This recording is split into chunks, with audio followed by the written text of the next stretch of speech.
आज मी घरामध्ये सगळं सामान इकडचं तिकडे केलं होतं. पण त्याआधी गुड मॉर्निंग गाईज, कशा आहात तुम्ही सगळे? आय होप तुम्ही सगळे मस्त असणार, मजेत असणार. सकाळी सकाळी मी पहिले नाश्ता करायला बसले, म्हणजे माझं जेवण बनून झालं होतं बिकॉज टिफिन द्यायचं होतं म्हणून.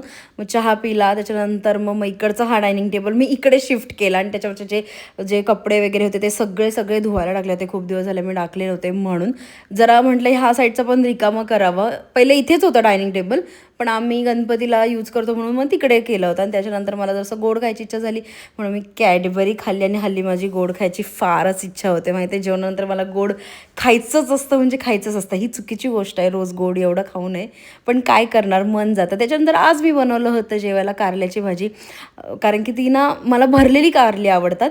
पण मी अशी बनवली होती, कढईत बनवली होती. ही जर तव्यावर बनवली असती तर कडक झाली असती, पण थोडीशी कडू लागत होती. बट कारलं तर खाल्लं पाहिजे ना. त्याच्यानंतर थोडासा खाकरा खाल्ला बिकॉज ऑफिस चालू होतं, इकडून तिकडून फेऱ्या मारत होते. त्याच्यानंतर माझ्यासोबत सीन झाला आहे. हे आमचं ना पाण्याचं कनेक्शनच बंद झालं, कचरा अडकला. इतकं इरिटेट झालं होतं ना मला, काय सांगू. आता बघू उद्या होईल रिपेअर तेव्हा. त्याच्यानंतर डायनिंग टेबलवर परत सगळं कपडा वगैरे टाकून घेतला. डायनिंग टेबल जसा होता तसा व्यवस्थित केला. पाणी नसेल ना तर खरं सांगते सगळीच कामं अडून राहतात माहिती आहे आपली. त्याच्यानंतर फ्लॉवरपॉट वगैरे जसं डायनिंग सजवलं होतं मी तसा ठेवला. नाही त्यावेळेतच माझ्या डायनिंगवर इतका पसारा पडतो, कधी कधी न कळत पडतो ॲक्च्युली. आणि त्याच्यानंतर जेवायला पण बनवलं होतं आज कोळंबी. That's it for video. Okay bye guys, उद्या भेटू. Bye bye.